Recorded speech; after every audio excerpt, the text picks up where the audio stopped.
keuangan di prodi, jadi ada beberapa gangguan. Oke, kita mulai ya. Gimana nih UASnya nih? Mungkin kita biar bangun dulu semuanya. Kita buka dulu dengan doa. Siapa yang mau mendoakan kita semua?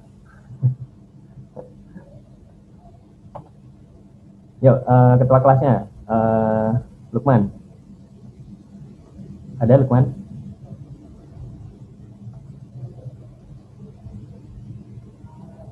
Lukmannya ada? Nggak ada? Atau yang lain boleh? Siapa nih yang mau buka dengan doa?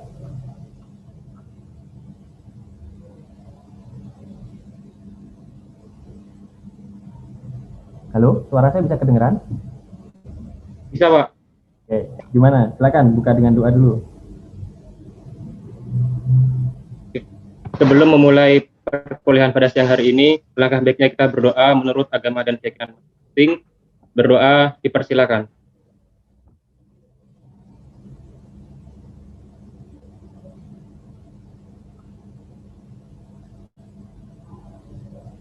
Dapat dicukupkan. Oke, terima kasih teman-teman semuanya.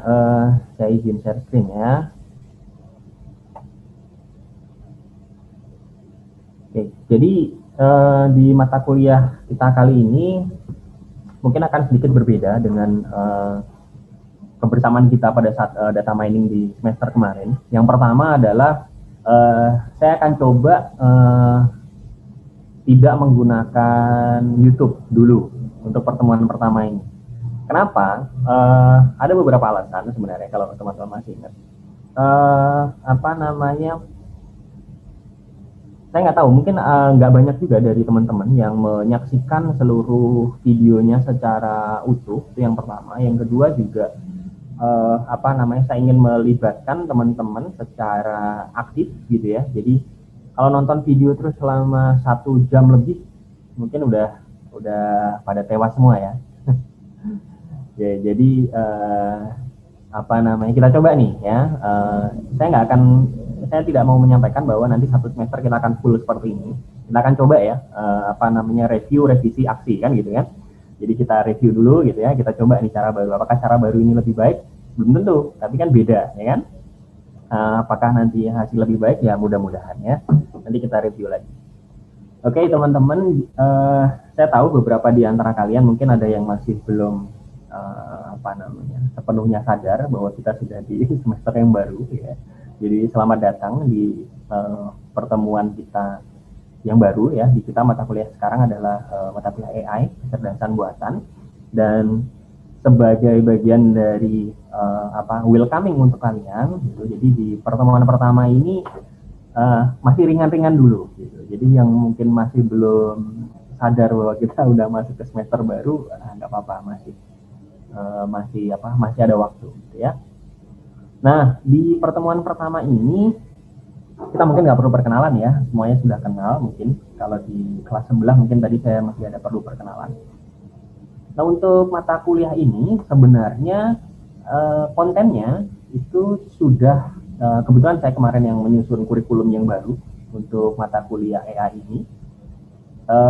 Kita sudah menyusun kurikulum yang baru mengenai AI ini dan lebih mendalam, lebih praktis, lebih penggunaan teknologinya lebih banyak gitu ya, sehingga teman-teman bisa manfaatkan itu banyak sekali untuk praktek, kemudian untuk skripsi nantinya atau menulis makalah dan sebagainya gitu ya. Kita akan lebih perdalam lagi di deep learningnya gitu ya. Ada convolutional neural network, reinforcement learning, kemudian recurrent neural network, LSTM, and so on and so forth.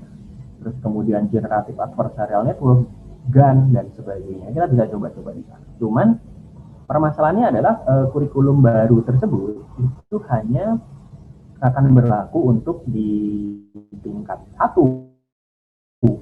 ya. Jadi untuk mahasiswa yang baru yang sekarang di tingkat 1. Nah, untuk kalian masih menggunakan kurikulum yang saat ini ada. Jadi belum menggunakan kurikulum yang baru tersebut. Nah, jadi nggak apa-apa. Jadi enak nih untuk kalian karena sebenarnya target outputnya untuk kalian tidak terlalu tinggi ya, tapi nanti kita bisa explore. gitu ya. Jadi untuk konten BBPP-nya itu masih sama dengan di tahun yang sebelumnya ya, tapi apa namanya, nanti kita akan fleksibel, kita akan coba explore. Saya akan lihat dari partisipasi kalian, kalau kalian nanti mau kita explore lebih banyak mengenai teknologi deep learning ya, dari textbook yang sama kita akan coba explore ya. Oke, ini tujuan mata kuliah kita secara umum ya, secara umum. Nanti kita akan mencoba mengkategorikan bagaimana sih sistem yang cerdas dan sistem yang tidak cerdas ya, intelligent system dan non intelligent system ya. Kalian boleh ini ya, boleh apa namanya, boleh bertanya, interrupt pada saat saya lagi menjelaskan, boleh. Nanti saya juga akan seperti biasa akan random bertanya kepada kalian mungkin ya. Kemudian yang kedua, mendefinisikan ya teknik-teknik untuk memecahkan masalah ya. Kemudian menganalisis juga teknik untuk sistem cerdas tersebut dan bagaimana mengimplementasikannya ya. Sebenarnya dengan teman-teman kemarin kita di semester sebelumnya kita sudah belajar data mining, itu sudah menjadi dasar yang sangat kuat sekali untuk mata kuliah ini ya. Nah, untuk penilaiannya, untuk UAS 50% ya, untuk UTS 30%, terus kemudian untuk tugas dan kuis nanti 20% ya. Nah, diharapkan dengan mata kuliah ini teman-teman sudah punya basic ya di programming, tentu saja sudah punya ya. Terus kemudian di probability sama statistik ya. Yang nomor 3 itu tidak wajib di automation, maaf ini salah, harusnya automation and formal language theory ini tidak terlalu penting, tapi yang 2 yang utama. Nah, saya sebenarnya kemarin sudah pada saat kalian mata kuliah data mining, baik pada saat UAS maupun UTS maupun tugas, saya membuat sedikit survei atau ya data mining sederhana ya. Sejauh apa sih teman-teman pemahamannya terhadap bahasa pemrograman untuk pemodelan ya. Dalam hal ini saya lihat ada mayoritas hampir semuanya menggunakan R, betul ya, menggunakan R ya. Terus beberapa ada yang menggunakan Python, sedikit sekali ya, beberapa ada yang menggunakan Python. Oke, nah ini bagus ya, jadi teman-teman sudah memiliki basic di R gitu ya. Cuman mungkin nanti pada saat mata kuliah ini kita akan sedikit belajar juga mengenai Python juga ya. Ya, jadi teman-teman yang pada saat kemarin mata kuliah kemarin saya lihat mayoritas menggunakan R-nya pada laptop atau PC masing-masing. Betul ya? Hanya sedikit sekali yang menggunakan R Cloud. Betul ya? Yang menggunakan R Cloud, mayoritas masih menggunakan R di PC masing-masing. Nah, ada beberapa kendala tentu saja penggunaan R di PC masing-masing ya. Beberapa ada yang pada saat injury time gitu R-nya error gitu ya. Pada saat diinstal nggak bisa. Nah, saya sebenarnya merekomendasikan untuk teman-teman menggunakan cloud ya, baik itu R Cloud maupun nanti kalau Python teman-teman menggunakan Google Collaboratory ya. Jadi mungkin ini semacam PR untuk setelah pertemuan kita kali ini, tolong teman-teman semuanya membuat akun ya di R Cloud dan juga Google Collaboratory. Kalau Google Collaboratory harusnya tidak perlu buat akun ya, karena sudah punya akun Google ini ya, SIS ya. Tapi dicoba aja, kan ada welcome ya, welcome apa namanya di akun Google Collaboratory ya. Nah, dicoba karena nanti mungkin kita akan banyak intensif menggunakan itu. Nah, kelebihannya adalah tidak akan membebani laptop masing-masing ya. Jadi tidak perlu menginstal Python-nya gitu ya. Terus kemudian kalau misalnya menggunakan data yang berukuran cukup besar, itu juga teman-teman masih bisa menghandle-nya gitu ya. Kalau di R Cloud itu kapasitasnya memorinya itu dibatasi hanya 1 GB ya. 1 GB, sedangkan laptop kalian mungkin ada yang sampai 4 GB dan sebagainya. Untuk Google Collaboratory itu kita bisa dapat akses sampai 12 GB. Jadi jauh lebih bagus ya daripada laptop teman-teman ya. 12 GB mungkin ya, kalau yang laptopnya gaming ya pasti lebih bagus. Tapi yang lebih bagusnya adalah di Google Collaboratory kita disediakan GPU dan juga CPU ya. Nah, kalau GPU mungkin beberapa teman-teman punya, tapi kalau CPU, Tensor Processing Unit ya, saya yakin nggak ada yang punya nih ya kan, Tensor Processing Unit. Jadi kalau teman-teman tahu CPU ya, CPU, terus kemudian ada GPU, Graphic Processing Unit. Nah, CPU ini adalah hardware untuk pemrosesan yang khusus didesain untuk deep learning ya, dan ini dibuat oleh Google, hardware-nya khusus, namanya Tensor Processing Unit, menyesuaikan dengan library-nya Google yang namanya TensorFlow ya. Nah, jadi dengan hardware yang bagus ini teman-teman bisa mengolah data yang lumayan besar gitu ya, kalau misalnya menggunakan big data. Oke. Nah, jadi mungkin nanti di mata kuliah kita kali ini nanti kita akan banyak eksplor di sana, dan jangan khawatir untuk teman-teman yang sudah terbiasa menggunakan R ya, pada saat kita menggunakan Python nggak jauh berbeda, paling mungkin hanya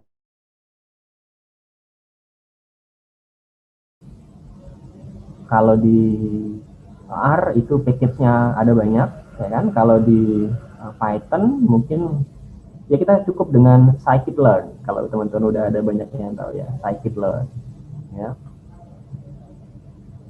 Oke, itu hanya ini aja pengantar bahwa nanti seperti apa sih mata kuliah kita ke depannya. Nah, kontennya itu nanti kita akan bicara juga mengenai sistem cerdas ya, atau untuk sistem untuk pemecahan masalah, problem solving, terus kemudian planning, reasoning, learning. Dan untuk pattern recognition sama natural language processing mungkin kita akan singgung sedikit ya. Jadi sekedar untuk mengenalkan teman-teman, karena sepertinya banyak ya yang dari skripsi yang saat ini ada maupun yang di antara kalian sendiri mungkin yang sudah berminat untuk menggunakan data seperti sentiment analysis gitu ya, data dari Twitter, data dari Facebook dan sebagainya. Nah, referensi kita ini teman-teman bisa akses ini ya di aima.cs.berkeley.edu. Ini dibuat oleh Profesor Russell di tahunnya sebenarnya sudah lama sekali ya, tapi ada di update. Ini kebetulan yang edisi ketiga 2010. Teman-teman bisa ambil di sana di alamat ini ya.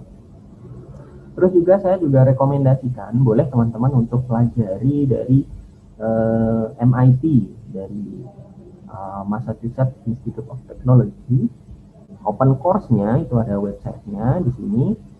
Kalau teman-teman yang lebih terbiasa menggunakan YouTube ya, di MIT ini ada channel YouTube-nya sendiri ya. Coba bisa dilihat di MIT Introduction to Deep Learning ya, nanti bisa dilihat di sana.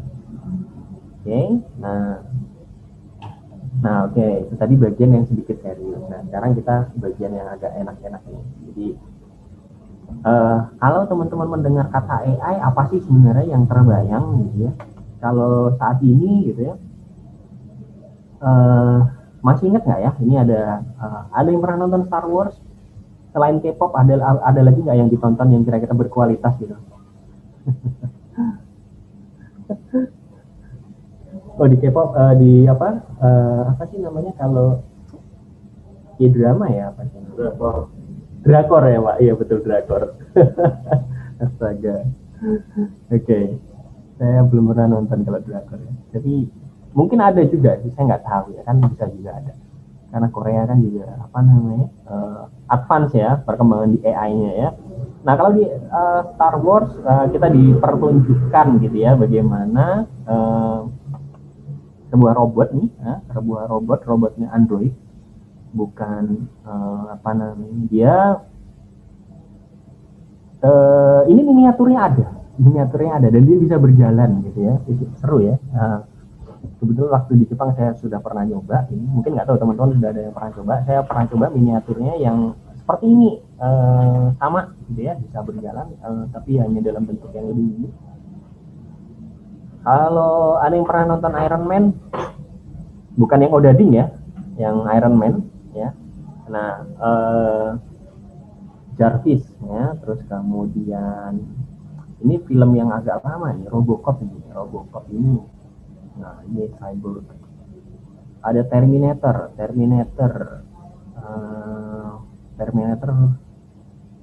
sebagian ada yang lama, sebagian ada yang baru ya. Ada lagi nggak yang bisa menyebutkan film-film tentang AI? Coba, biar nggak ngantuk. Siapa, ada yang bisa nyebutin nggak? Interstellar, oke, amazing. Oke, Interstellar itu sebenarnya lebih ke ini sih, lebih ke fisika gitu. Itu luar biasa, itu film yang menjelaskan tentang teori relativitas umum dan teori relativitas khusus secara visual dengan mudah sekali ya. Luar biasa, itu film yang amazing. Bahwa black hole tidak berupa titik tapi dia berupa globule ya. Ada lagi nggak film yang lain tentang AI? Ada yang bisa nyebutin nggak? Eagle Eye, Pak. Transformer, Pak. Transformer, betul. Apa tadi? Eagle Eye apa? Ya, Eagle Eye. Eagle Eye, oh belum tahu saya. Oke. Ada yang pernah nonton iRobot? Nggak pernah. Anak STS bagus itu, harusnya jangan ada yang nonton kan, belajar. Ya, jadi nggak apa-apa, sekali-sekali boleh gitu kan, biar nggak stres ya. Di film iRobot dan di beberapa film yang lain gitu kan, itu kan diceritakan bahwa kemajuan teknologi membuat kita bisa mendesain robotnya sebenarnya komputer juga kan, yang bisa melakukan pekerjaan-pekerjaan yang sebenarnya bisa dilakukan oleh manusia. Nah, pertanyaan saya nih, saya mau nanya nih, kira-kira apa sih yang sekarang sudah bisa dilakukan oleh mesin atau sudah bisa dilakukan oleh either mesin, komputer, atau robot, anything, itu kan AI ya. Kira-kira pekerjaan apa sih yang sudah bisa dilakukan oleh mesin atau robot atau komputer itu yang sudah lebih bagus daripada manusia saat ini? Kira-kira ada yang bisa jawab nggak?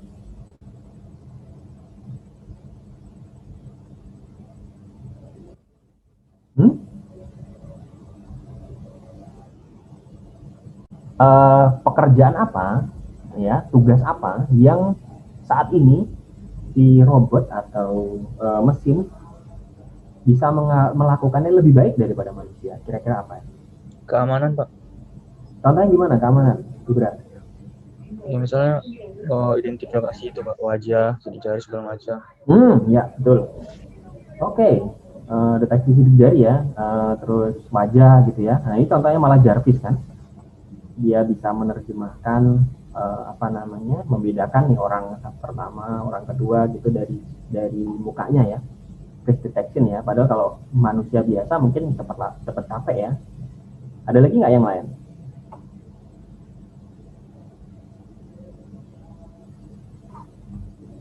Ada lagi yang lain? Kalau penjaga yang gerbang tol itu bisa, boleh. Kalau manusia gampang capek tuh ya, dan bisa salah ya. Nah, kalau itu kan enggak ya. Oke. Ada lagi yang lain yang kira-kira lebih bagus nih? Berhitung, Pak. Berhitung, amazing. Oke. Ada lagi yang lain?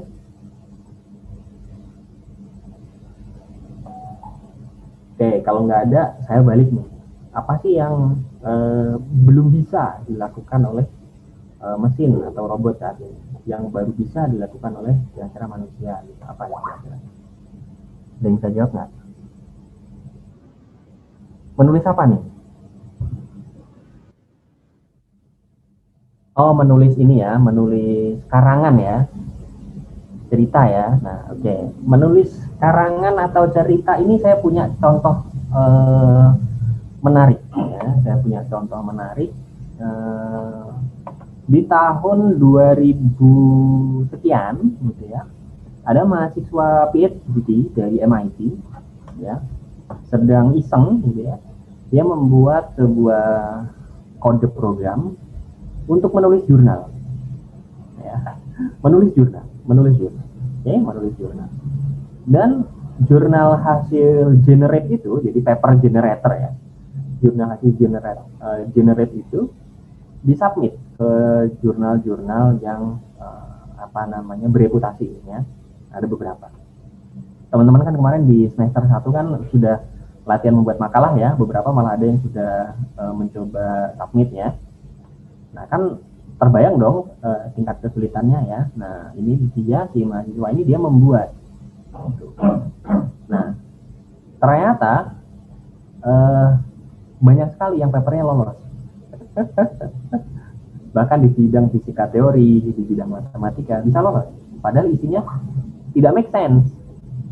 Gitu. Jadi hanya kumpulan random paragraf gitu kan. Kemudian dia input formula, gitu kan, input rumus, kemudian input tabel atau gambar dan sebagainya, chart gitu kan. Dan jadi gitu. Jadi kalau untuk menulis novel, nah kan kalau novel kan susah diverifikasi ya, apakah novel itu menarik atau tidak ya. Tapi kalau untuk menulis jurnal, sudah ada yang bisa. Jadi sampai terbit. Nah, karena sudah terbit, akhirnya si mahasiswa MIT ini dia mengaku bahwa itu hanya dibuat oleh random generator gitu ya.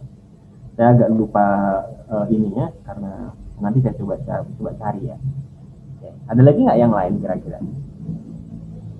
Apa sih yang ahli bedah organ dalam? ahli bedah organ dalam? Wah, amazing. Oke. Itu sulit ya. Itu sulit. Benar, itu sulit. Ya, itu sulit. Walaupun saat ini terakhir saya lihat ada yang sudah dibantu oleh robot, karena ini lebih terkait ke etik ya, ke etikanya. Bukannya tidak bisa, tapi lebih terkait ke etika. Gitu. Jadi kalau dokter yang menangani itu kan dia terikat kode etik ya. Jadi ketika misalnya ada malpraktek atau apapun ya itu bisa dituntut, gitu kan. Sedangkan robot ini misalnya di Cina itu sudah sebagian dipakai tapi sebagai asisten, jadi hanya untuk membantu si dokter bedah tadi supaya lebih presisi pada saat dia melakukan pembedahan, tapi tidak dibiarkan sendiri gitu, karena ya itu tadi lebih ke etika. Ada lagi nggak yang lain yang kira-kira belum bisa? Ngajar, Pak. Ngajar, nah, oke. Kalau ngajar, oke, menarik. Oke, ada lagi nggak yang lain? Psikolog mungkin, Pak. Psikolog, oke. Psikolog itu, kalau psikolog bagaimana kalau misalnya kita bentuknya sebagai if else, bisa nggak? Jadi misalnya orang datang gitu kan, permasalahannya apa nih? Gitu kan? Saya depresi gitu kan. Next, apakah Anda depresi? Yes, gitu kan. Depresinya karena apa? Terus dia milih lagi if else, kumpulan if else. Kira-kira bisa nggak seperti itu? Kalau psikolog, siapa tadi yang jawab psikolog? Dulu kalau saya baca tuh kalau sistem yang buat analisis yang kayak gangguan disorder gitu kan udah ada gitu Pak. Cuman kayaknya kalau misalnya gimana ya, buat yang kayak bimbingan yang itunya kayaknya kurang, yang butuh empati gitu ya. Butuh empati, oke. Wah, menarik nih, butuh empati ya. Oke, menarik. Makasih, Raka. Nah, terkait dengan butuh empati ini, ada satu hal nih, yang misalnya, kan kalau psikolog itu kan butuh ini ya, butuh diskusi ya, butuh tanya jawab ya, betul nggak? Nah, kalian kalau misalnya berbelanja di online shop, ya, kan kalian mengalami kendala nih, ya kan? Mengalami kendala. Kan butuh diskusi ya kan? Kontak ke customer service-nya. Ya. Pertanyaan saya, customer service-nya apakah selalu manusia? Tidak. Enggak ya. Dan bagaimana mereka bekerjanya itu? Di chatbot itu. If else ya, betul nggak? Betul ya, if else ya. Nah, Padahal sebenarnya si customer service perlu empati juga nih, kan? Kan nggak mungkin nih customer service-nya IndiHome gitu sekarang gitu ya, gangguannya error gitu kan, jawabannya selalu sama, restart dulu modemnya gitu ya. Setelah restart modemnya, coba lampu indikatornya nyala nggak gitu kan. Kalau hanya seperti itu saja, ya, bisa nggak itu diganti chatbot? Bisa ya. Nah, jadi menarik nih tadi yang disampaikan Raka tadi masalah empati gitu ya. Terus kemudian kita lebih ke arah diskusi. Nah, kembali lagi, apakah diskusinya tadi itu terstruktur ya atau perlu elaborasi nih gitu ya. Nah, kita lihat nih di sekitar kita. Apakah layanan seperti itu sudah terstruktur ataukah perlu adanya fleksibilitas. Ya. Coba dilihat. Makin lama kan makin terstruktur ya, betul nggak? Makin ada SOP-nya, betul kan? Makin ada SOP-nya. Jika ini maka ini, jika ini maka ini, jika ini maka ini. Ya. Jadi semakin memuluskan jalan, untuk kita replace si manusia tadi ya dengan sistem ya. Makanya beberapa ada customer service sudah diganti dengan chatbot. Ya. Nggak cuma di toko kecil ya, nggak cuma di toko kecil di toko yang warna hijau atau toko warna yang satu lagi itu warnanya apa, merah ya, adalah lagi satunya orange ya, saya jarang pakai yang orange ya. Itu mayoritas mungkin pakai chatbot gitu ya. Nah di luar negeri misalnya di Amazon itu bahkan kita nggak bisa mengontak ke customer service, itu nggak bisa, selalu lewat chatbot. Kalau di Indonesia masih bisa ya, kita masih bisa kontak ya. Kalau misalnya nanti kita pilih yang lainnya, terus akhirnya kita terkontak ke customer service yang manusia. Kalau di Amazon tidak bisa, kecuali kalau benar-benar kita memasukkan kode tertentu. Oke. Jadi kata kuncinya kayaknya itu ya, semakin terstruktur sesuatu, semakin mudah nih di replace ya. Oke. Ada lagi nggak kira-kira yang nggak bisa nih? Merawat anak atau bayi, Pak. Merawat anak atau bayi, oke. Pertanyaan saya buat Desi nih, terima kasih. Merawat anak atau bayi ada SOP-nya kira-kira? Ya mungkin harus berhati-hati ya untuk merawatnya. Kan kalau bayi kan nggak bisa sembarangan dipegang. Terus kalau misalnya bayinya nanti mulai belajar merangkak atau tiba-tiba nanti dia jatuh, kan nggak langsung bisa robot langsung menangkapnya atau gimana ya, dari sosok. Amazing. Oke. Menarik. Mungkin diperlukan ya Pak ya, kalau misalnya suatu hari nanti apa orang tua pada sibuk gitu. Ya. Mungkin dibutuhkan di negara-negara berkembang kali aja. Menarik. Karena begini, kalau untuk yang tadi katakanlah babysitter ya mungkin ya, babysitter ya. Kalau teman-teman tahu pada saat babysitter yang bekerja di sebuah lembaga gitu ya, atau mungkin yang disalurkan ke luar negeri gitu ya, misalnya ke Hong Kong, Taiwan dan sebagainya, karena mereka punya standar, jadi mereka juga punya SOP ya. SOP-nya adalah jika ini maka ini, jika ini maka ini gitu ya. Nah, masalah merawatnya dengan lembut kan kita juga bisa setting ya, di robotnya datang dengan pelan-pelan ya. Di Jepang sudah ada yang walaupun belum secara meluas ya, jadi robot yang membantu tapi untuk orang tua. Nah, masalahnya untuk orang tua, untuk lansia, karena di Jepang jumlah orang tua lebih banyak daripada jumlah bayi. Jumlah anjing bahkan lebih banyak daripada jumlah bayi ya. Karena orang lebih suka memelihara anjing daripada memelihara bayi. Nah, jadi jangan kaget kalau di sana misalnya lihat ada orang menggendong gitu ya, menggendong sesuatu, benar-benar menggendong itu bukan bayi, atau stroller ya juga bukan bayi, stroller ya. Jadi ya sepertinya karena masih ada SOP-nya masih bisa. Nah, masalah lembutnya itu memang sudah kebetulan waktu itu yang robotnya memang sudah didesain untuk gerakannya itu pelan, terus kemudian ya kalau kita bayangin robot kan seperti ini ya, besi-besi semua ya. Nah, itu enggak, sudah dilapisi yang empuk gitu ya. Sama kan juga kalau misalnya babysitternya manusia, kalau badannya kurus, tulang semua kan juga nggak enak juga gendongnya, betul nggak? Anaknya kan, tapi kalau badannya gendut kan juga empuk nih kan. Oke, ada lagi nggak yang lain? Desainer mungkin Pak. Desainer, amazing. Desainer yang seperti apa nih?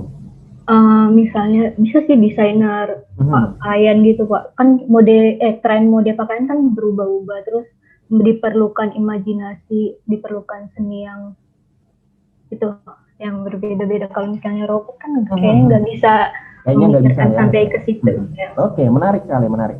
Nah, terkait desainer ini coba kita diskusi ya. Nggak apa-apa ya, kita pertemuan pertama ini memang isinya perkenalan ini. Jadi memang sudah saya setting supaya nggak teman-teman biar bangun dulu nih setelah liburan ya. Jadi tentang desainer ini, tadi saya terpikir kalau desainer tadi itu desainer poster atau desainer yang lain. Kalau seperti itu teman-teman pernah pakai Canva ya? Pernah ya? Ya. Yang bahkan anak SD pun juga bisa dibikin desain yang bagus ya, betul nggak? Kata kuncinya di apa? Template, betul ya? Template, terus kemudian kita bikin kombinasi gitu kan? Yang bahkan kombinasinya asal pun itu sudah ya good enough lah, betul ya? Bagus sih relatif ya namanya desainnya, karena desain ini kan seni ya, seni kan relatif ya, tapi asal dia sudah good enough, good looking, ya udah lumayan cukup nih ya. Sebenarnya ada. Tadi yang disebut desainer pakaian itu sebenarnya ada. Kebetulan waktu dulu saya S3 saya pernah coba sebuah dataset yang disebut sebagai Fashion Amnesty. Fashion Amnesty ini kita punya dataset gambar-gambar desain dari Cannes Festival fashion di Prancis kalau nggak salah ya. Nah, kemudian dari kumpulan desain-desain tersebut ya, dengan menggunakan generative adversarial network ya, kita membuat desain yang baru yang belum ada di situ. Nah, logikanya gimana? Logikanya seperti kalau teman-teman menggunakan face app ya, face app. Nah, wajahnya siapa nih misalnya Desi misalnya, atau wajahnya Ibrah gitu ya sekarang gitu kan, pakai face app siapa Desi, ada versi laki-lakinya, bisa kan ya, atau ada versi orang tuanya gitu kan. Padahal itu kan tidak real, betul kan, tapi dari yang existing kita create yang something yang lain. Nah, bayangan saya untuk desainer pakaian bisa seperti itu kan, ada template-nya desainer yang ada, desain yang ada, kemudian kita create sesuatu yang baru. Oke. Nah, jadi kata kuncinya di template nih ya. Nah, cuman kan kembali lagi ke itu kan seni ya, jadi ada sisi evaluasi dari manusia. Kalau manusia bilang nggak bagus, ya nggak bagus. Oke, ini ada contoh yang lain nih. Ini sebenarnya saya kurang setuju kalau ini disebut sebagai AI, tapi memang tetap saya masukkan untuk kita diskusikan. Ini contohnya adalah vacuum cleaning robot. Ya, vacuum cleaning robot ini simple, dia sebenarnya adalah vacuum cleaner, tapi diberikan sensor.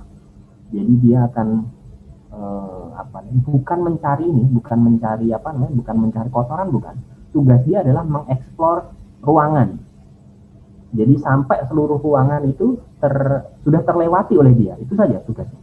Nah, ketika dia berhadapan dengan dinding, atau berhadapan dengan manusia, atau berhadapan dengan yang lain, dia berbelok. Nah, ini ada sensor. Kira-kira ini AI bukan ya? Coba ada yang mungkin mau jawab nggak?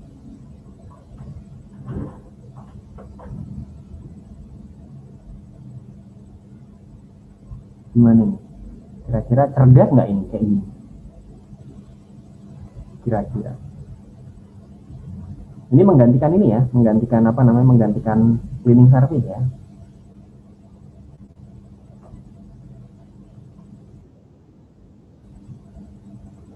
Bisa dibilang iya ya. Oke, ya.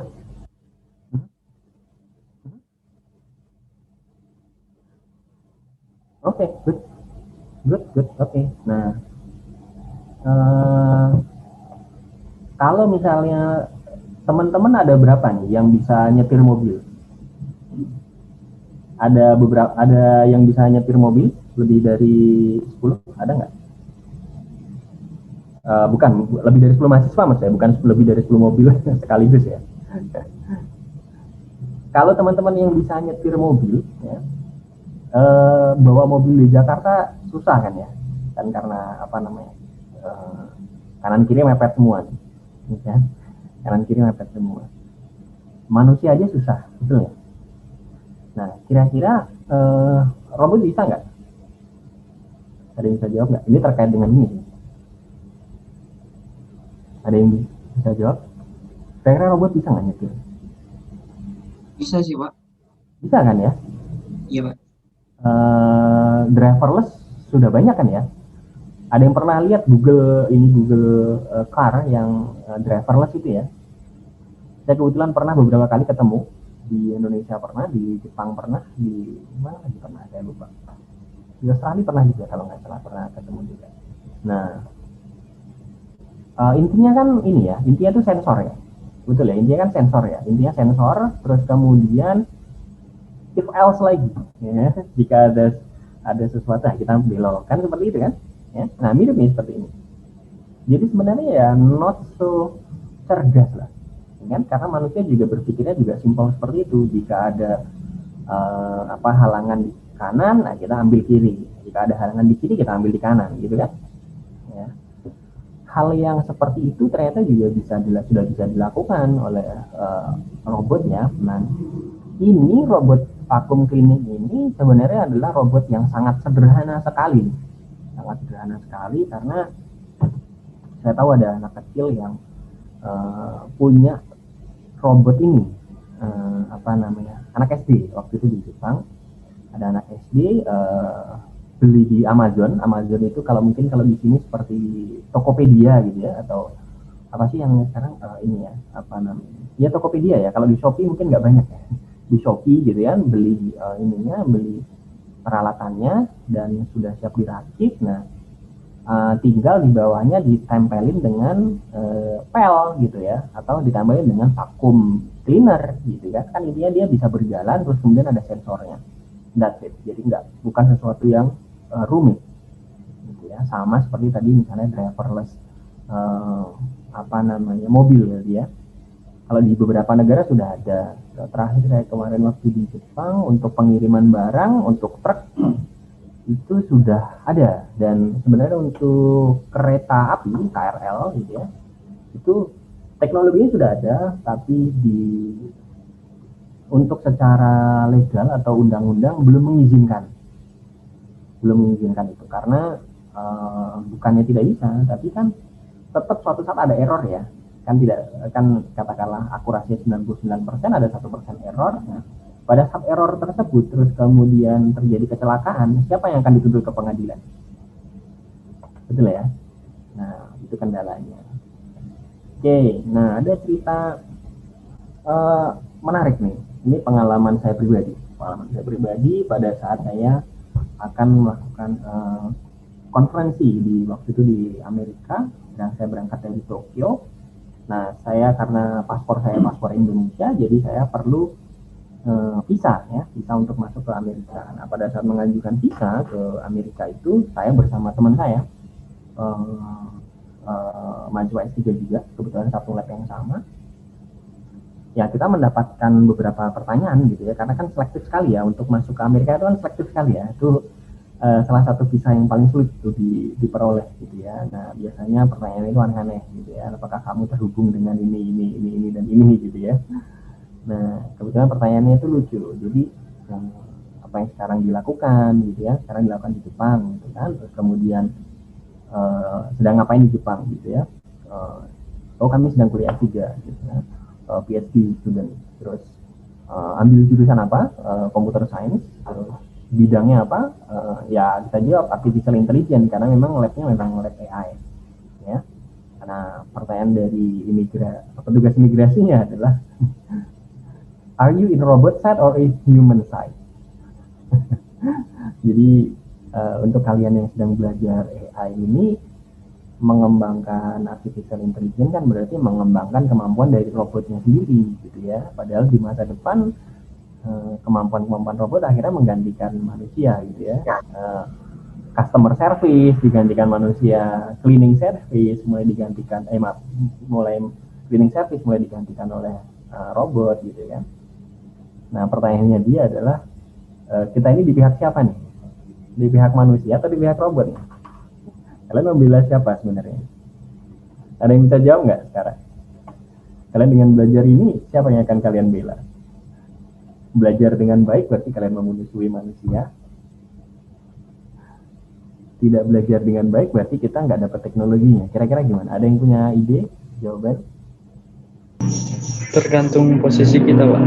Nah, gimana Bernardo? Posisinya gimana? Kalau misalnya kita yang punya perusahaan ya pasti pihak robot, Pak. Pihak robot ya? Tapi kalau kita yang jadi pekerja pihak manusia aja, Pak. Pihak manusia ya, oke. Nah sekarang kalau Bernardo pihak siapa nih sekarang? Bernardo? Karena status masih bekerja ya pihak manusia dulu, Pak.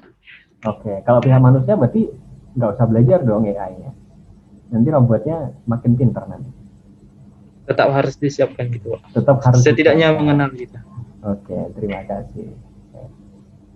Oke, ada lagi nggak yang sepemikiran dengan petugas imigrasi tadi? Ada ketakutan terhadap ada ketakutan terhadap AI atau ada ketakutan terhadap robot itu ya? Enggak Pak, jangankan robot, bikin program aja error terus gitu ya. Paling juga AI-nya juga error gitu ya. Gimana? Ada yang punya ide nggak? Jawaban nggak?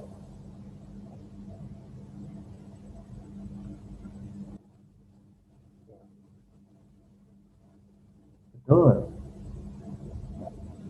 Oke, nah berarti kalau kayak gitu, betul nggak sih ketakutan kita bahwa jangan ini ya, jangan dikembangkan terlalu jauh ya, nanti bisa mengalahkan manusia nih. Gimana menurut? Tuntutan zaman ya, amazing. Oke. Ya, ada yang jawaban yang lain? Intan, ada Intan Kemala ada, Intan siapa? Intan Kemala ya. Gimana menurut kamu?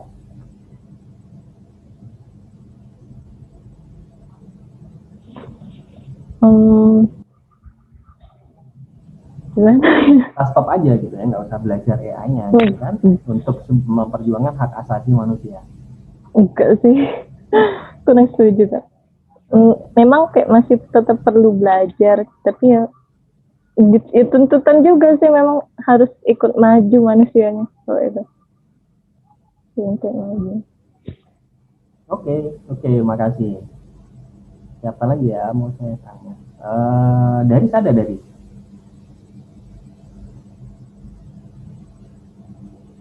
Ada, Pak. Dari ya, gimana menurut kamu dari? Perlu nggak sebenarnya kita belajar AI ini? Jangan-jangan malah ini mengancam hak asasi manusia ini. Mungkin kalau untuk menambah pengetahuan tentunya perlu, Pak. Cuman kalau misalnya untuk sampai menyalahgunakan sampai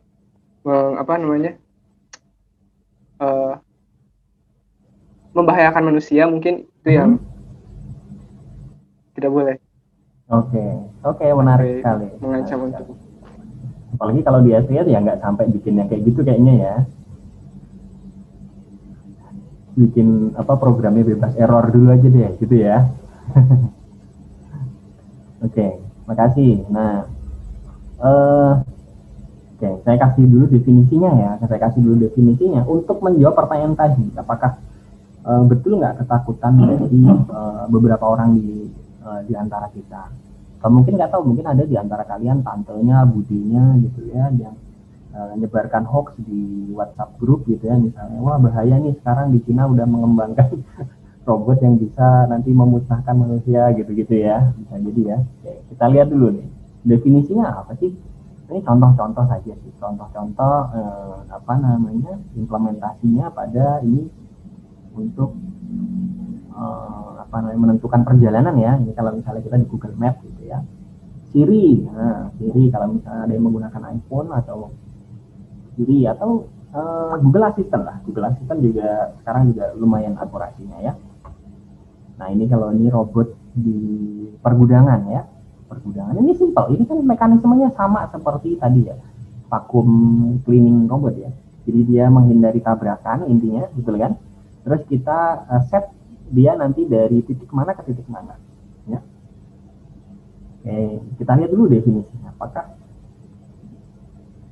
ketakutan tadi betul atau tidak? Nah, menurut Kurzweil di tahun 1990, AI itu adalah seni untuk menciptakan mesin yang bisa berfungsi untuk menggantikan manusia, gitu ya, yang memerlukan kecerdasan. Ya. Tapi definisi ini beraneka ragam. Teman-teman nanti mungkin akan saya berikan di Google Classroom bahwa sekarang Indonesia sudah memiliki strategi nasional untuk kecerdasan artifisial yang bahkan BPS dan STIS juga ikut terlibat dalam penyusunannya ya. Oke. Terus kemudian yang kedua, definisi yang lain itu adalah bahwa AI itu adalah studi untuk bagaimana membuat komputer melakukan sesuatu yang pada saat ini manusia masih lebih baik. Gitu ya. Jadi tujuannya adalah melakukan sesuatu yang bisa meniru manusia. Oke. Dari sini ada terlihat bahwa ada kelemahan terbesar dari AI yang akan menjawab bahwa perlu loh kita mempelajari AI itu dan tidak perlu ditakutkan bahwa suatu saat robot akan menggantikan manusia. Itu untuk saat ini mustahil. Karena ada satu hal yang mereka tidak punya dari robot, yaitu apa? Ada yang bisa tahu? Perasaan, oke. Kreativitas, Pak. Kreativitas, oke. Ada lagi? Yang lebih kecerdasannya perlu didefinisikan oleh manusia dulu, Pak. Bagus juga. Tapi ada satu nih yang yang kunci utama ini yang membuat nggak mungkin untuk saat ini nggak mungkin robot itu bisa menggantikan manusia. Dan kita bahkan sampai sekarang belum tahu bagaimana mekanismenya. Hati, amazing nih. Range of hati, oke, bagus. Ada lagi yang lain? Sumber dayanya tuh perlu diisi ulang sama manusia itu sendiri ya? Betul. Kayak listrik atau baterainya harus diganti manusianya. Betul. Dia ngisi sendiri. Ngisi sendiri kalau misalnya tenaga surya ya, atau kinetik ya, yang dia bergerak. Misalnya jam tangan yang kan jam tangan juga banyak ya, yang jam tangan tidak memerlukan baterai kan juga banyak ya, bukan jam tangan mainan, bukan jam tangan seperti yang Rolex gitu ya, Patek Philippe gitu kan, itu kan yang dari pergerakan aja dia bisa. Tapi kalau kita berbicara mengenai power atau sumber daya, manusia juga kalau lapar perlu diisi ulang ya. Betul ya, sama ya. Nah, bahkan kalau manusia kan tidak bisa kan kita berjemur tiba-tiba kenyang kan, nggak bisa kan. Kalau robot masih mungkin ya, karena kan dia masih mungkin dia mendapatkan sumber daya kan, ya kan. Ada lagi nih kayaknya yang masih kelewatnya, apa coba? Nggak bisa bereproduksi, gitu Pak. Tidak bisa bereproduksi, wah ini mantap ini, bagus. Oke, ada lagi yang lain? Kurang dikit. Berpikir mungkin Pak, consciousness, kesadaran. Kira ada yang menjawab. Kesadaran ya. Oke. Jadi kalau tadi misalnya sebuah robot gitu ya, misalnya tadi saya kasih contoh yang robot ini gitu ya. Nah, ini kan dia bisa belok-belok gitu ya, bisa belok-belok sendiri, kemudian ya kalau bertemu sesuatu dia menghindar dan sebagainya. Tapi kan itu tidak berarti bahwa dia itu sadar, gitu ya. Tidak ada sentience, ya. Itu yang tidak ada dalam robot. Nah, sehingga ketika misalnya dia menakutkan bahwa wah nanti robot akan melawan manusianya, karena bahkan robot sendiri juga tidak sadar tentang dirinya sendiri, ya kan? Kenapa? Karena untuk saat ini model yang paling banyak digunakan untuk AI itu adalah neural network, ya, neural network dengan segala macam tipe modelnya, ada yang convolutional neural network, ada yang recurrent neural network, dan sebagainya. Dan kita sudah belajar di mata kuliah kita kemarin ya, neural network itu apa sih? Ya kan? Itu kan hanya sekumpulan model statistik ya, yang kita berikan penimbang, betul ya? Kemudian penimbangnya tadi itu kita lakukan training ya, kita coba, kalau hasilnya salah kita perbaiki, coba lagi, hasilnya salah diperbaiki lagi sampai dia bisa bagus. Kan ini sekumpulan penimbang ya, betul ya? Ya kan? Nah, jadi jauh nih dari sisi kesadaran gitu. Ya, jadi masih memerlukan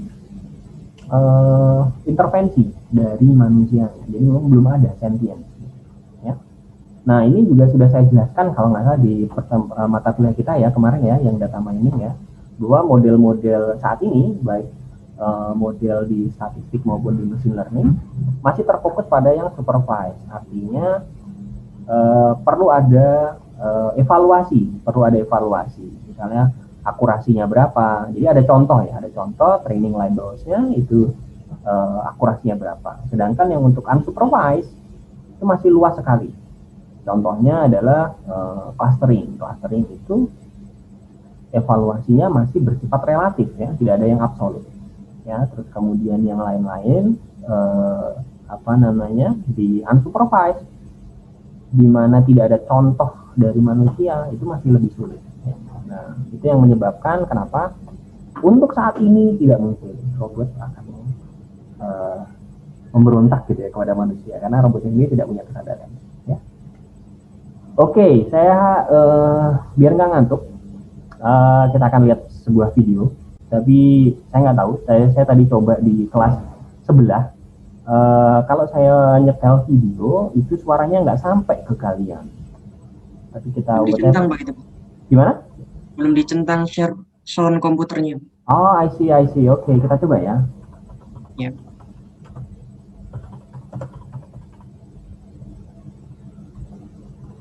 Oke, kita coba. Menarik.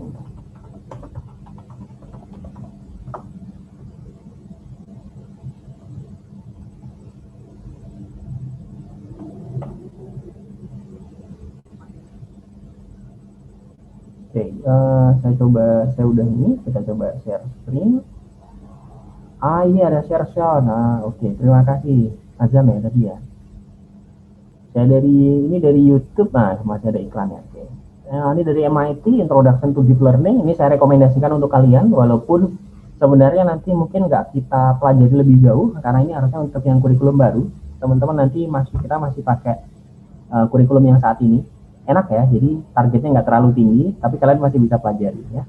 And I've been teaching English for the last 11 years. Kedengeran nggak suaranya? Right now, Kedengeran Pak. I'm having a free seminar where I teach you how to.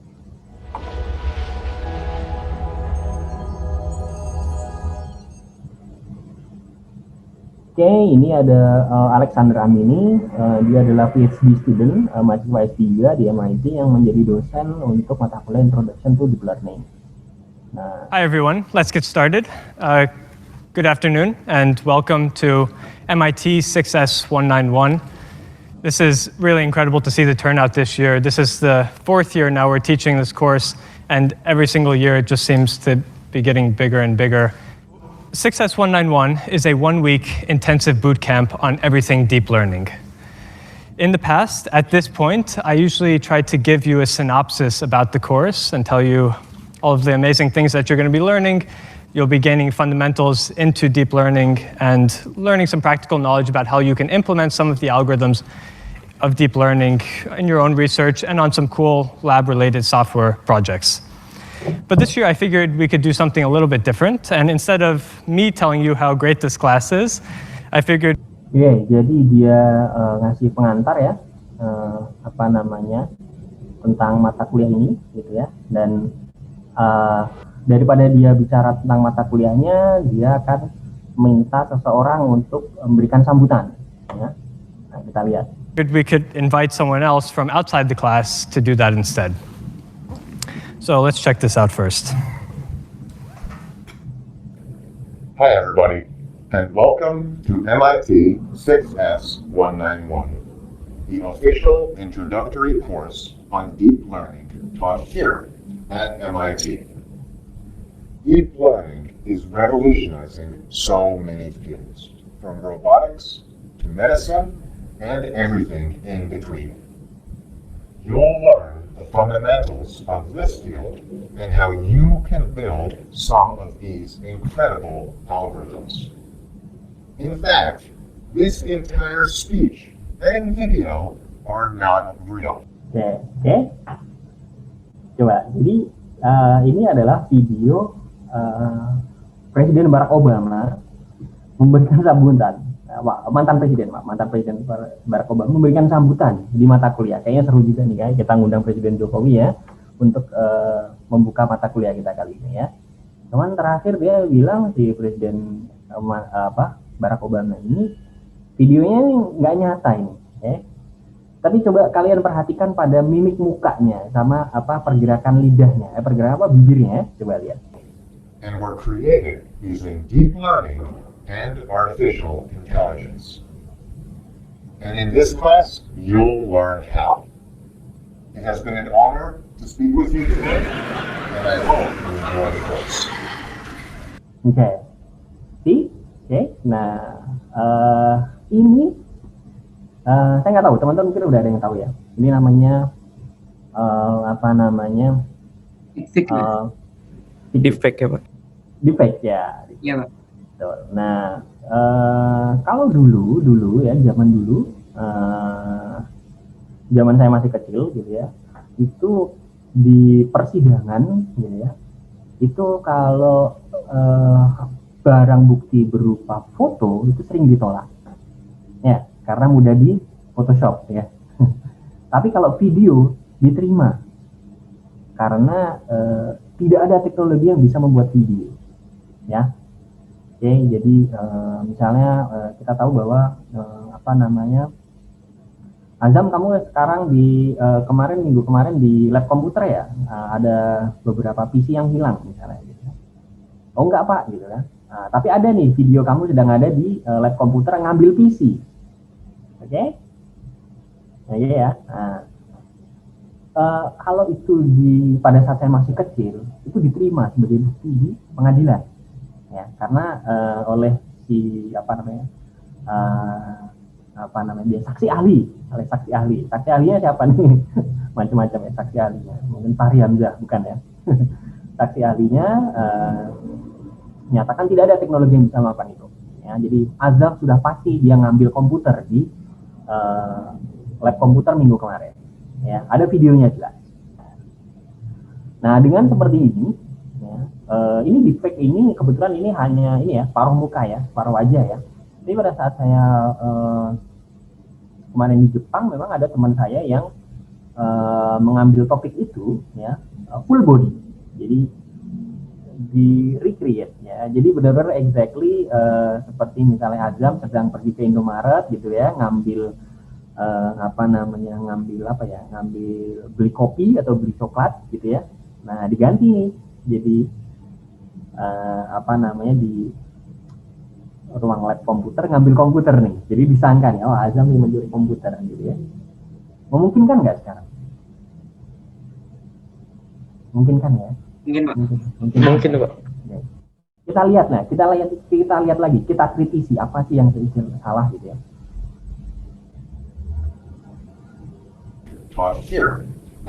Bibirnya bisa ya, mulut semut ini ya pergerakannya, betul ya.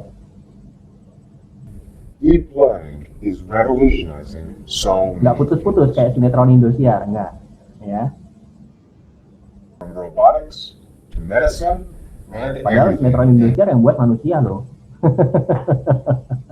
Ya kan, ini yang buat robot lebih mana nih, lebih halus mana nih, smooth ya. Coba lihat lagi. Ada yang aneh nggak? Ada yang aneh?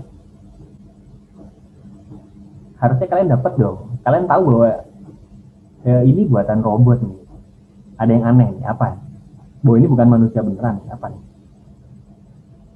Mimik muka bukan, gerakan bibir bukan, apa dong? Ada yang aneh nggak?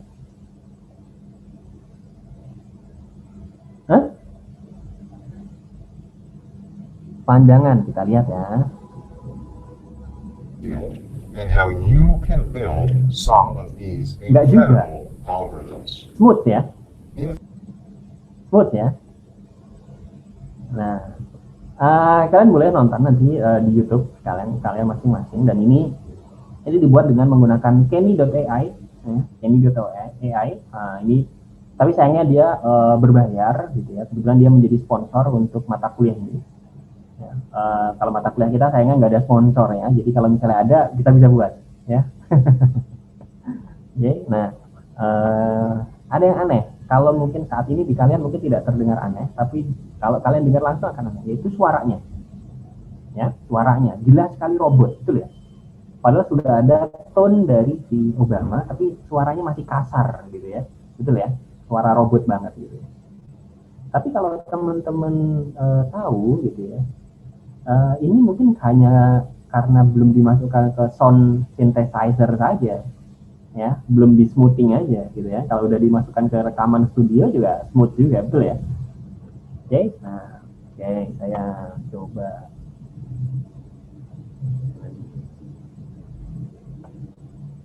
Stop ya. Oke, ada yang punya ini nggak? Ada yang punya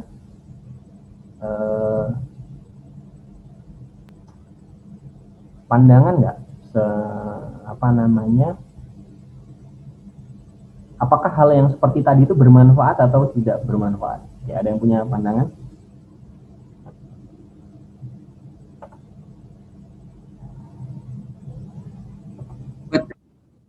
Ada sih, Pak. Betul sekali. Iya, ada salah satu, Pak, kayaknya. Apa tuh? Mungkin film, Pak. Film gimana? Ya, kayak ini sih, Pak. Kalau salah satu, saya pernah lihat itu, efek pernah dipakai waktu buat film gitu. Karena ada aktor yang lagi nggak bisa gitu. Okay. Jadi, diperankan oleh siapa, terus dijadiin gitu. Jadi bisa dong ya, kalau misalnya ini saya rekam kalian semua, terus kita hari tadi ini udah ngobrol semuanya, terus kemudian kita buat efek gitu ya, yang sebenarnya kita sedang mengobrolkan tentang mata kuliah mata kuliah AI gitu ya, diganti skripnya jadi merencanakan pemberontakan gitu. Tersangka semua di sini ya. Bisa ya? Bisa jadi, Pak. Ya, seperti itu. Itu pun juga belum, itu kan versi publik ya, versi publik dan oleh versi swasta ya. Kalau versi publik atau versi swasta itu selalu lebih jelek daripada versi yang militer sebenarnya. Jadi kalau yang versi militer sudah pasti lebih sebelum ditaruh di ini pasti lebih advance gitu, ya. Oke, ini semacam introduction saja ya. Sebenarnya kalau untuk kalau kita akan belajar deep learning secara mendalam, kita akan ada sedikit belajar mengenai itu. Sebenarnya saya sedikit memasukkan mengenai generative adversarial network di kurikulum yang baru. Tapi untuk teman-teman ya, kita bagian yang senang-senangnya dulu ya. Jadi nggak harus sampai praktek ke sana gitu ya. Tapi ya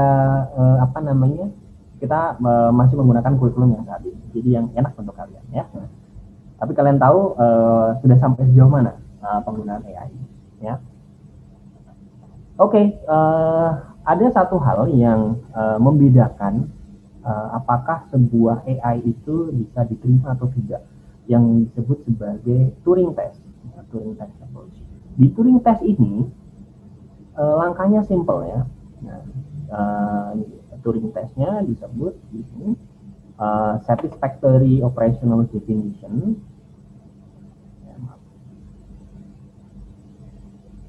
of intelligence. Artinya ini adalah untuk mendefinisikan batasan operasional. Apa sih kecerdasan, kan tadi udah dibilang ya. Kan kecerdasannya diragukan gitu ya, bisa ditentukan oleh manusia. Nah, di Turing test ini simple tesnya ya. Human interrogator, pewawancara atau yang mengevaluasi itu, manusia yang mengevaluasi apakah dia bisa membedakan hasil yang dibuat oleh manusia sesungguhnya dan hasil yang dibuat oleh komputer atau robot. Nah, Kalau tadi kalian masih menganggap bahwa itu Presiden Barack Obama yang asli, berarti AI-nya lolos Turing test. Ya. Tapi kalau kalian belum bisa membedakan bahwa oh ini mah robot banget ini mah, gitu ya. Nah itu berarti belum lolos di Turing testnya. Nah kira-kira kalau yang tadi lolos nggak Turing test? Ada yang mau jawab nggak?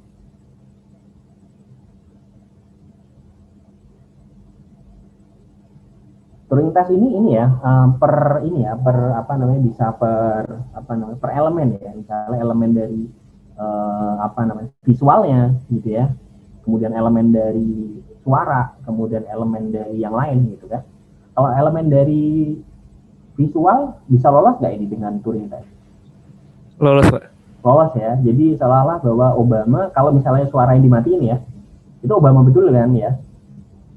Ya, oke. Turing testnya lolos nih untuk visual. Untuk suara lolos nggak kira-kira? Nggak lolos ya, nggak lolos. Oke. Berarti dikit lagi lolos sebagai Turing test. Kalau sudah lolos Turing test, artinya adalah untuk bidang itu AI-nya sudah disebut sebagai dalam tanda kutip cerdas. Karena manusia asli tidak bisa membedakan lagi mana yang manusia, mana yang robot ya. Di Turing test itu sesimpel itu. Nah, jadi ini akan menjawab pertanyaan di awal mata kuliah kita tadi. Saya tanya apa saja sih yang bisa dikerjakan oleh manusia, tapi tidak bisa dikerjakan oleh robot. Nah, kembali lagi cara mengetesnya adalah dengan Turing test. Jadi kalau kita lakukan blind test gitu ya, seseorang katakanlah tidak tahu hasilnya tadi itu dibuat oleh manusia ataukah oleh robot, apakah dia bisa membedakan nggak? Kalau dia tidak bisa membedakan, berarti robotnya sukses atau AI-nya sukses. Nah, ini saja. Jadi di pertemuan kita kali ini kita masih happy dulu ya. Jadi pengenalan dulu mengenai AI ini, dan nanti ini tadi udah kita bahas ya. Nah, untuk yang paling utama saya akan sebutkan itu di akhir ya. Ini adalah contoh-contoh aplikasinya, dan di akhir ini adalah referensi yang saya harapkan nanti teman-teman bisa dicoba lihat ya dari Jarva Granchaman sama lecture dari MIT, sehingga apa yang akan kita pelajari ke depannya. Itu mungkin untuk hari ini ya. Untuk hari ini kalau mungkin ada pertanyaan silakan. Izin bertanya, Pak. Silakan di sini. Kalau misalnya kita buka di website gitu kan sering kayak muncul yang captcha itu, Pak. Anda robot atau bukan, terus Betul. pilih gambar-gambar gitu, termasuk Turing test bukan? Turing test, ya, Turing test. Kan juga. Ya. Cuman kan captcha itu ada level-levelnya ya. Ada yang captcha hanya penjumlahan gitu ya, 3 tambah 1 berapa ya, terus ada yang captcha-nya angka tapi dicoret-coret ya. Terus ada lagi yang captcha-nya memilih gambar yang ada sepedanya gitu ya, memilih gambar yang ada pohonnya gitu kan, terus memilih atau menggeser, ada puzzle gitu ya, kita melengkapi gitu ya puzzle ya. Kalau di dunia perbankan, pengalaman saya pada online banking di Jepang itu, mereka captcha-nya itu dua tahap. Yang pertama yang captcha yang gampang, kemudian captcha yang kedua itu adalah menyusun puzzle. Nah, menyusun puzzle ini yang puzzle-nya karena ganti-ganti, jadi sulit untuk kita mendesain sebuah bot gitu ya yang bisa secara otomatis menyelesaikan puzzle itu, karena puzzle-nya ganti-ganti gitu. Sedangkan puzzle-nya itu sebenarnya gampang gitu, untuk anak SD pun juga bisa. Oke, ada lagi nggak pertanyaan yang lain? Contoh lain dari captcha ada nggak, Pak? Apa cuma captcha itu yang bisa digunakan? Captcha itu kalau yang tadi saya ceritakan itu adalah captcha yang visual. Ya, ada akhir-akhir ini kita juga menggunakan captcha yang multisensori, artinya tidak hanya menggunakan satu panca indera mata saja, tapi ada juga yang sudah melibatkan sound atau suara. Jadi kombinasi antara suara terus tambah dengan gambar atau menyelesaikan puzzle tadi. Kalau puzzle kan bukan lagi visual ya, tapi udah kinestetik ya, karena kan kita melibatkan menggerakkan tangan ya. Nah, jadi arah captcha itu ke depannya adalah multisensori. Jadi kalau yang visual tadi, misalnya ada angka atau tulisan gitu ya, tapi dikasih coretan gitu ya, sehingga sulit untuk terbaca oleh image recognition gitu ya, atau character recognition, tapi manusia bisa. Nah, ditambah lagi dengan kinestetik gitu ya, menyusun puzzle. Nah, sekarang tambah lagi dengan suara gitu ya, suara. Nah, kedepannya mungkin ada CAPTCHA itu ada banyak gitu ya, yang akan dikembangkan, tapi di masa depan adalah ke multisensori. Saat ini sudah ke tiga panca indera. Ya, ada lagi nggak yang mau ditanyakan? Izin bertanya, Pak. Silakan. Kalau menurut Bapak gimana penggunaan robot yang di bidang hukum itu, Pak? Apakah bisa lebih adil atau gimana? Bidang hukumnya gimana maksudnya? Robotnya jadi pengacara atau? Iya, pengacara atau hakim gitu, Pak. Ya, Bu? Nggak ada. Oh, ini Pak Ustadz ya? Maaf, di ruangan ada. Ya, kalau sebagai pengacara atau hakim. Ya, kembali lagi sebenarnya, seberapa sulit tindakan tersebut dibuatkan keputusan yang terstruktur. Ya, kalau mudah dibuat SOP, standar operating procedure yang terstruktur, ya, berarti semakin mudah itu digantikan oleh robot. Customer service misalnya, ya, itu kan sulit sebenarnya kan.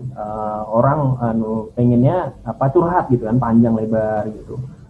IndiHome saya gini ya, jawabannya cuman di restart aja modemnya, gitu kan. Ini jawaban yang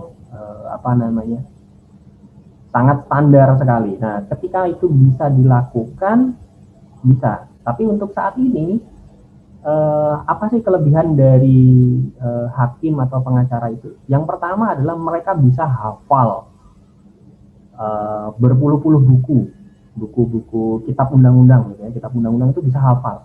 Nah, mesin bisa hafal nggak? Pasti bisa hafal ya. Kan malah dengan mudah sekali ya. Nah, itu yang pertama. Kalau dari sisi itu berarti mudah. Sisi yang kedua adalah berargumentasi. Nah, berargumentasi ini kembalikan lagi, bisa nggak kita membuatnya menjadi if else, katakanlah seperti itu. Kalau itu bisa, ya bisa gitu. Kalau enggak, ya nggak bisa. Mungkin ya kedepannya yang hakim dan pengacara bisa dicoba untuk yang kasus-kasus gampang. Contohnya apa? Contoh kasus gampang, pelanggaran lalu lintas gitu kan, nggak bawa SIM gitu kan. Pertanyaannya standar, SIM-nya kemana gitu kan, terus kemudian kenapa nggak bawa SIM gitu kan, terus jika dia memang pemilik asli maka seperti ini, jika dia bukan pemilik asli maka segini, nanti dendanya ini dan ini, apakah dia menerima atau tidak, dendanya seperti ini kan gitu. Itu kan kasus-kasus yang simple ya. Tapi kalau misalnya kasus pembunuhan, nah itu kan kompleks. Jadi bayangan saya mungkin untuk kasus-kasus yang simple bisa saja ada. Gitu Asti. Iya Pak, terima kasih. Oke, ada lagi yang lain?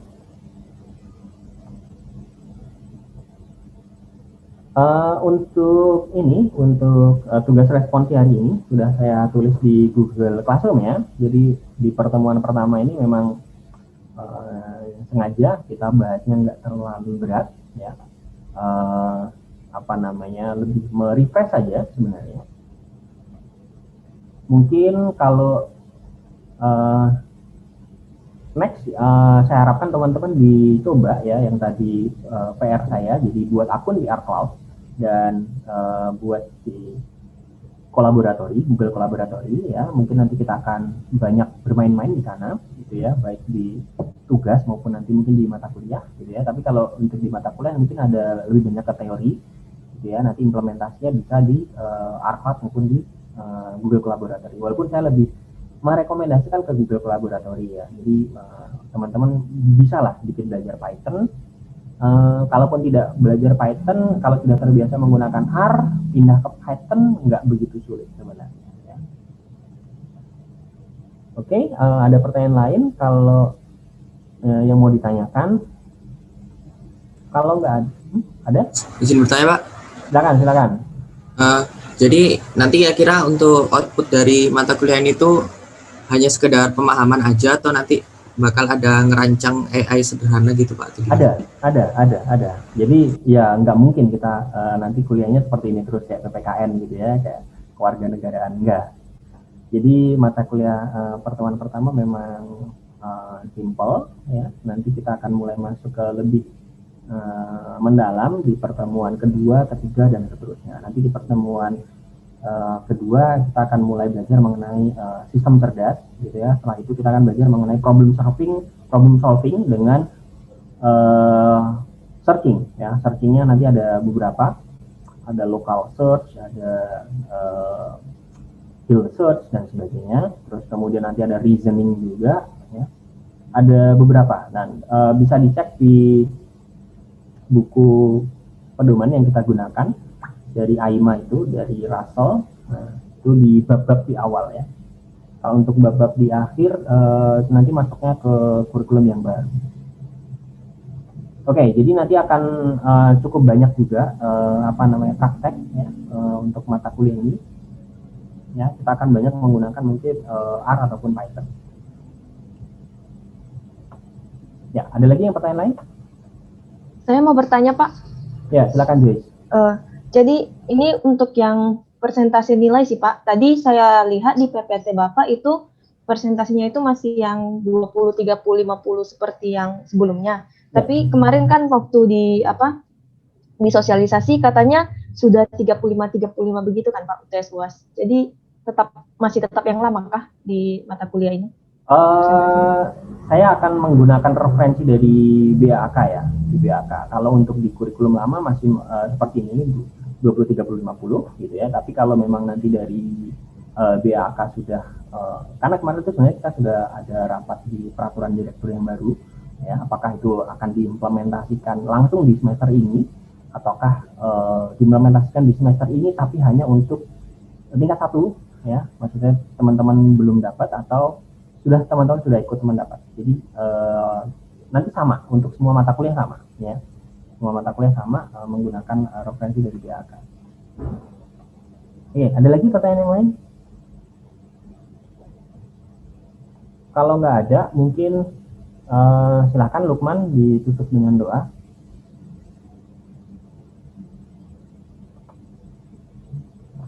Ada Lukman? Ada Pak. Sebelum mengakhiri perkuliahan pada sore hari ini, alangkah baiknya kita berdoa menurut agama dan keyakinan masing-masing. Berdoa dipersilakan.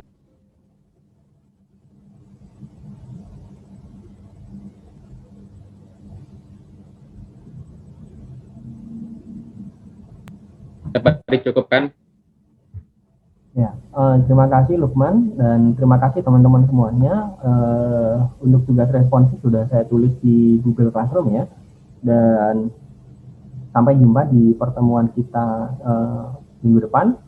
Jadi saya ucapkan terima kasih dan mohon maaf kalau ada tadi sempat kita ada gangguan teknis ya di awal ya, terlambat. Saya tutup ya. Assalamualaikum warahmatullahi wabarakatuh. Selamat siang teman-teman semua. Makasih Pak. Waalaikumsalam warahmatullahi wabarakatuh. Waalaikumsalam warahmatullahi wabarakatuh. Makasih Pak. Terima kasih Pak.